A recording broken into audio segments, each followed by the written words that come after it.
Assalamualaikum warahmatullahi wabarakatuh. Assalamualaikum warahmatullahi wabarakatuh. Buya, saya ingin bertanya. Saya telah kemarin membaca kitab fikih bahwa di dalam fikih menjelaskan untuk akikoh anak laki-laki jatahnya 2, kemudian perempuan 1. Yang saya ingin tanyakan, untuk laki-laki jatahnya 2, apakah dengan 2 itu kita bisa dicicil? Artinya misalnya ini tahun ini 1, tahun depannya 1 lagi. Kemudian untuk akikoh, di desa saya kadang-kadang orang mengatakan bahwa orang yang berkorban tidak akan diterima atau tidak boleh kecuali dengan melakukan akikoh dulu. Soalnya di desa saya Cipelem, Bulakamba, Brebes, rombongan dari Ibu Hajah Miftahul Janah itu mengatakan bahwa orang yang belum akikoh itu tidak boleh korban. Terima kasih. Wassalamualaikum warahmatullahi wabarakatuh. Waalaikumsalam warahmatullahi wabarakatuh. Bismillahirrahmanirrahim. Yang pertama, memang biasanya pertanyaan masalah akikah ini akan mulai ramai di saat masuk hari korban. Ini banyak permasalahan. Permasalahan adalah kesalahpahaman fikih. Kesalahpahaman fikih yang pertama adalah orang ngira korban, saya bicara korban dulu, ngira korban itu seumur hidup sekali. Ini nih kesalahpahaman fikihnya. Sehingga kalau ada Pak Haji diajak korban, oh saya sudah korban, kapan? 10 tahun yang lalu. Ini coba di masyarakat.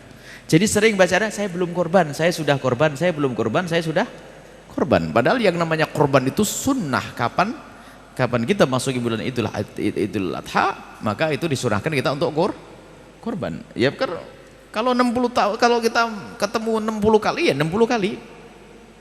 Sunnah, tetap sunnah, tetap sunnah, tetap sunnah. Baik. Nah kalau akikah seumur hidup sekali. Haji sekali. Ini makanya korban itu dianggap kayak haji. Makanya sekarang itu kampung di Indonesia itu sedikit penduduknya. Sebab di satu dosa itu penduduknya cuman, kalau bisa ketahuan di hari raya penduduknya cuma 46. Dari mana tahunya? Kambingnya cuma 46. Berarti kan kambingnya 46, penduduknya cuma 46. Yang korban cuma 46 orang, yang lain nggak ngerti kalau korban itu sunnah baginya. Dan kalau orang sadar korban ini akan menabung, tidak membeli di waktu mahal, bisa jauh-jauh. Setelah bulan haji buar, beli untuk disembelih tahun depan. Sunnah setiap orang, sunnah ini ya. Setiap tahun. Baik, adapun masalah akikah itu disunnahkan. Kapan akikah itu disunnahkan? Dan siapa yang sunnah? Akikah disunnahkan atas orang tua. Jadi orang tua yang punya anak sunnah dia mengakikai anaknya. Bukan saya ngakikai abah ayah saya, bukan saya ngakikai. Jadi hakikah itu pada dasarnya adalah jika seorang bapak dikarunia oleh Allah putra seorang anak, maka sunnah bagi bapak, bukan bagi anak. Sunnah bagi bapak untuk mengakikai. Madhab kita, jumhur ulama mengatakan sunnah, ada sebagian mengatakan wajib. Nah kapan? Ya kapan anak itu lahir, sunnah untuk diakikai umumnya adalah di hari ke-7 sambil diberi nama. Dan tujuan akikah adalah juga untuk memberitahu orang-orang dan juga sedekah agar anaknya dijaga oleh Allah. Kemudian memberitahu, jangan sampai kaget, loh anak siapa begini kan gitu. Kalau hari ke-7 gak punya duit ya ditunggu hari ke-21. Ya gak punya ya kapan saja, tahun depan deh. Sampai kapan? Sampai anak itu baligh, sudah haid bagi wanitanya, atau keluar mani di usia 9 tahun ke atas, atau seorang laki-laki sudah baligh, sudah keluar mani, maka saat itu orang tua lepas, tidak dituntut dengan yang namanya korban akikah. Sudah berarti sudah kedaluarsa. Seperti sholat duha sunnah bagi ibu. Kapan?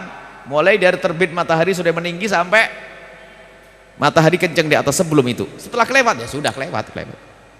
Berarti kesunahannya kelewat sudah.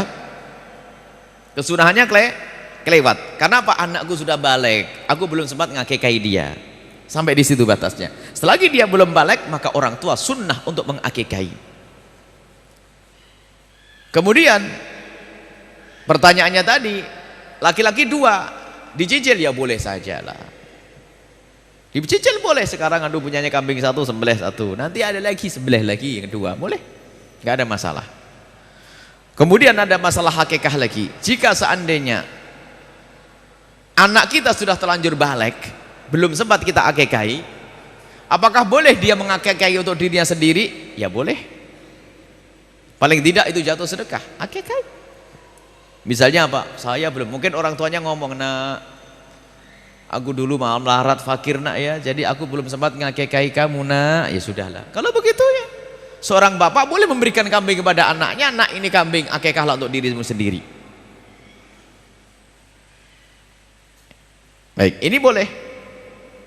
Ataupun dia mencari kambing, saya belum akikah, agar dapatkan sunahan. Biarpun sebagian ulama mengatakan tidak jatuh akikah, tapi yang jelas dengan menyembelih kambing itu seperti sedekah, sudah dapat pahala. Jadi boleh mengakikah dirinya sendiri, tapi tidak dituntut lagi secara sunnah seperti waktu duha sudah kelewat begitu.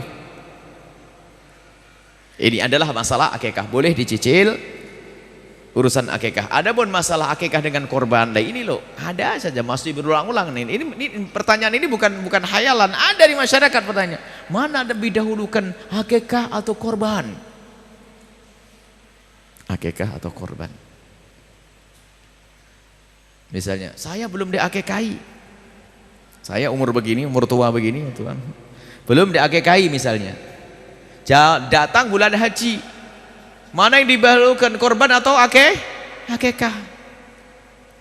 Ini pasti pertanyaannya tidak pernah ngaji. Yang tugas ngakikahi saya itu siapa? Abah saya sudah selesai. Lah korban ya saya korban, ngapain saya ngurus akikah? Nah ini kadang-kadang pikir ini, belum akikah. Yang tugas ngakikahi saya adalah ayahanda saya. Kecuali begini bunyinya, saya mendapatkan anak, alhamdulillah mendekati bulan haji punya anak. Misalnya tanggal 3 Dzulhijjah punya anak. 10 Dzulhijjah itu ini mana kurban atau akikah? Ini kan begitu loh. Akikah tugas siapa? Tugas saya. Kurban untuk saya juga saya. Mana begini? Nah, ini masuk akal pertanyaan ini.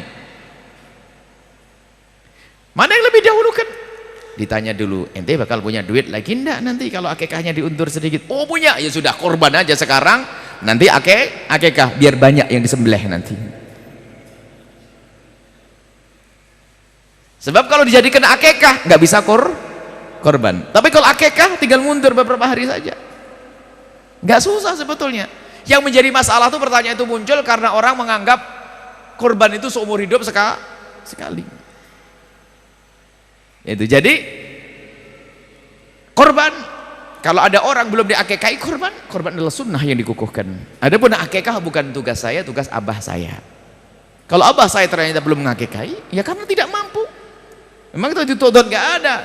Kalau semua kullu mauludin marhunun bi akikatihi, semua bayi itu akan digadai dengan akikahnya. Kalau tidak diakikahi nggak bisa beri syafaat kepada bapaknya. Loh, bapaknya melarat, nggak punya duit. Masa Islam apa ajaran sekejam itu nih? Ini kan salah fahamnya santri yang ngantuk kerjaannya ngeliwet tok. Belajar yang jangan merepotkan orang, sederhana sebenarnya permasalahannya. Tapi ini pertanyaan saya sering setiap masuk kalau begini pasti setelah hari Idul Adha itu coba ini tahun depan itu ada lagi pertanyaan karena beliau pasti ditanya lagi kalau ustadz di kampung itu banyak ini terulang-ulang. Saya jadi akikah adalah sunnah yang dibebankan oleh Allah kepada orang tua untuk mensyukuri anaknya. Adapun korban atau sendiri. Kalau saya punya anak, maka saya dan anak dan istri korban. Kalau 10, 12 Kalau ternyata punya satu, kalau punya satu saja, aduh nih satu keluarga cuma punya satu nih, lumayan satu. Seperti Nabi pernah dalam riwayat, Nabi menyembelih satu korban untuk keluarga, hadhi udhiyati wa ahli baiti. Ini adalah korban untukku dan keluargaku. Istilahnya sunnah kifayah. Jadi kalau kita punya keluarga 10, hendaknya nyembelih 10. Kalau nggak bisa 10 ya 9, nggak bisa 9 8, nggak bisa 8 nggak bisa 1. mewakili keluarga semuanya. Mewakili keluarga semuanya. Pokoknya jangan sampai nggak nyembelih kambing. Nah, ini. Makanya waktu kita di Arab dulu waktu sekolah, waktu pertama berumah tangga itu, baru sholat hari raya Idul Adha itu ibu tetangga ngomong, nanti tak kirim dagingnya. Oh iya, kebayang di Indonesia dua on kan, ya gitu. Nah gitu. Tak tanya apa, separuh kambing gelembuk. Oh begitu, rupanya setiap rumah itu pasti nyembelih kambing, 1, 2 dan sebagainya. Dikasih separuh kambing, karena kita sudah berumah tangga dikasih separuh kambing. Sebelahnya separuh kambing, bingung. Akhirnya buat maulidan sama anak-anak, sama temen nenek. Jadi budaya ini, jadi namanya hari raya besar tuh membesar betul, makan besar, enak daging semuanya. Di Indonesia Masya Allah memang orangnya qanaah, jadi cukup 3 on, 4 on. Sudah begitu ada yang aneh-aneh lagi, dikalengin kasih tahun depan. Sudah sedikit kasih tahun depan, aneh lagi nih. Ikan lohan, ikan patin, karena zaman korban dikornetin. Kelamaan nih kayak di negeri yang kebanyakan korban saja ya. Kita ngingetkan, enggak usah pakai kornet-kornetan itu. Mau di kemana, mau di apa, mau dibawa kemana, ke Irian, kirimkan duitnya sama biaya untuk ngalengin sudah jadi. Biaya pengalengannya, korbannya tetap di sini, sebab di sini juga masih kurang. Paling banter 7 on ya, 7 on, 6 on, anaknya 10 dapat 1 betul. Akhirnya jangan dikunyah anak biar awet. Walhasil sudahlah, ini fatwa aneh-aneh. Sudahlah, korban segera disampaikan, terlambat dari hari tasyrik haram bagi yang membaginya, zalim kepada. Makanya korban itu hendak dituntas pembagiannya kapan? Hari tasyrik yang ketiga. Jadi hari raya pertama, kemudian besoknya hari tasyrik 11, 12, 13. Dan korban itu sepanjang hari tasyrik masih bisa. Misalnya ibu hari raya Idul Adha nggak punya kambing, tak taunya hari raya Idul Adha mampir ke rumah bibi dikasih duit, boleh besok nyembelihnya. Beli ke pasar, beli. Tidak harus pas setelah sholat. Ditunda sampai esok hari tasyrik yang pertama, hari tasyrik kedua, hari tasyrik ketiga masih boleh. Tapi kalau Anda sudah diamanati untuk membagi daging korban, jangan disimpan ditunda-tunda. Tapi kalau daging korban sudah nyampe kepada Anda dapat bagian dikasih, boleh Anda simpan makan tahun depan juga boleh. Tapi karena sudah dikasihkan kepada Anda. Tapi kalau Anda masih diamanati untuk membagi, jangan disimpan. Kemudian ada daging korban yang wajib sama yang tidak wajib. Ini juga salah di masyarakat. Kalau korbannya tidak nazar, korban itu sunnah semuanya pada dasarnya. Selagi tidak dijadikan nazar, nazar itu aku nazar, aku menjadikan daging ini untuk korban, dinadarkan untuk korban. Kalau sudah kambing itu dijadikan nazar untuk korban, maka yang punya tidak boleh makan. Tapi kalau korban sunnah, rata-rata sunnah, ya boleh makan. Ini ada lagi, nggak boleh makan, nyium baunya dong. Sehingga kalau sudah tradisi baik, semuanya punya sembelihan kambing, setiap rumah nyembelih kambing, nanti caranya membaginya begini. Saya nyembelih kambing dibagi 3. Korban sunnah tadi dibagi 3. 1/3 dibagikan pada fakir miskin. 1/3 untuk keluarga, jangan sampai keluarganya ngiler.